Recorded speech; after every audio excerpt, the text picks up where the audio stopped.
हिंदू मुस्लिम एकता की मिसाल बने खिलाफत आंदोलन में आबादी बानो बेगम एक प्रमुख आवाज़ थी।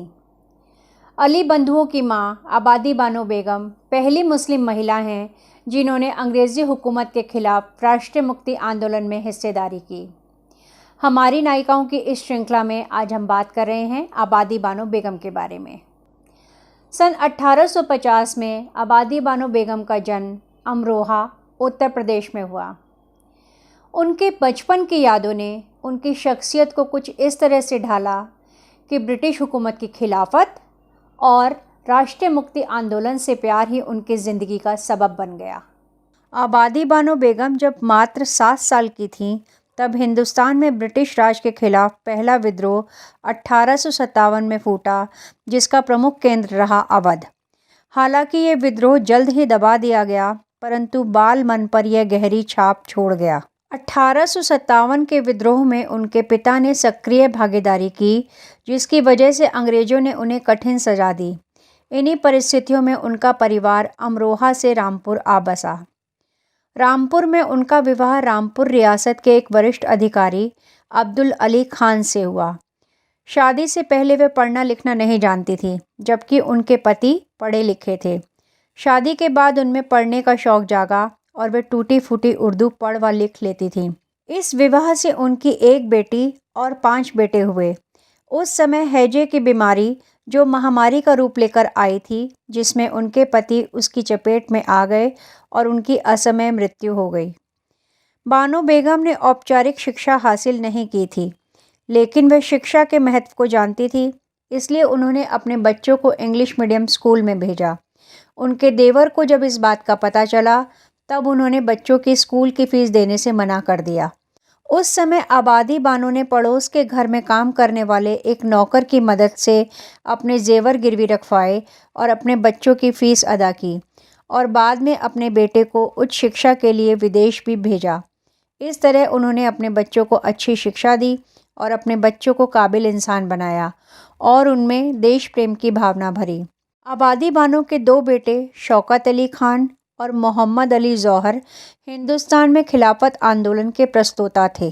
खिलाफत आंदोलन अंग्रेज़ी हुकूमत के खिलाफ मुस्लिम दुनिया की ओर से प्रतिरोध का स्वर था। यह प्रतिरोध इंग्लैंड एवं अन्य यूरोपीय देशों के द्वारा प्रथम विश्व युद्ध में तुर्की साम्राज्य की हार के बाद अपमानजनक असमान संधि थोपने की खिलाफत करता था। खिलाफत आंदोलन के नेताओं का यह मानना था कि ऑटोमन एम्पायर के साथ ब्रिटानी सरकार का यह अपमानजनक व्यवहार पूरी दुनिया के मुसलमानों के स्वाभिमान पर हमला है। एक तरफ जहां कांग्रेस और महात्मा गांधी के नेतृत्व में असहयोग आंदोलन चल रहा था, उसी दौर में खिलाफत आंदोलन और असहयोग आंदोलन के बीच समन्वय स्थापित कर महात्मा गांधी एवं अली बंधुओं ने अंग्रेज़ी हुकूमत की नींव हिला दी थी। जैसे जैसे आंदोलन तेज हुआ, तो शौकत अली और उनके भाई मोहम्मद अली को गिरफ्तार कर लिया गया। तब अली बंधुओं की मां आबादी बानो बेगम ने खिलाफत आंदोलन में सक्रिय भागीदारी शुरू की और खिलाफत कमेटी की सक्रिय सदस्य बनी। बानो बेगम, जो बी अम्मा के नाम से मशहूर हुईं, महात्मा गांधी के अनुरोध पर जगह जगह भाषण देने जाती थीं और महिलाओं को अंग्रेज़ी हुकूमत के खिलाफ खिलाफत आंदोलन में भागीदारी के लिए अपील करती थीं। इस तरह उन्होंने पूरे देश का भ्रमण किया और अपने बेटों तथा एनी बेसेंट, जो कि उस समय जेल में थीं, उन्हें छुड़ाने के लिए भी आंदोलन शुरू किया। बी अम्मा तिलक स्वराज कोष के लिए चंदा इकट्ठा करने का काम भी करती थीं।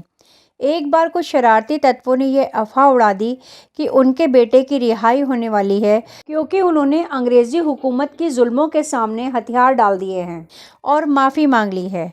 जब यह बात बी अम्मा को पता चली, तब उन्होंने कहा कि मेरी बूढ़ी बाजुओं में अभी भी इतनी ताकत है कि अगर मेरे बेटे ने अंग्रेज़ी हुकूमत के खिलाफ लड़ने से मना कर दिया, तो मैं इन्हीं हाथों से उसका गला घोंट दूंगी।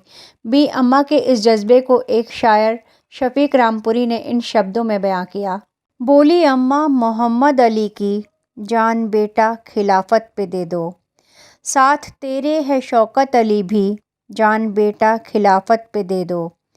गर ज़रा सुस्त देखूंगी तुमको, दूध हरगिज़ न बख्शूंगी तुमको, जान बेटा खिलाफत पे दे दो। मैं दिलावर न समझूंगी तुमको, जान बेटा खिलाफत पे दे दो।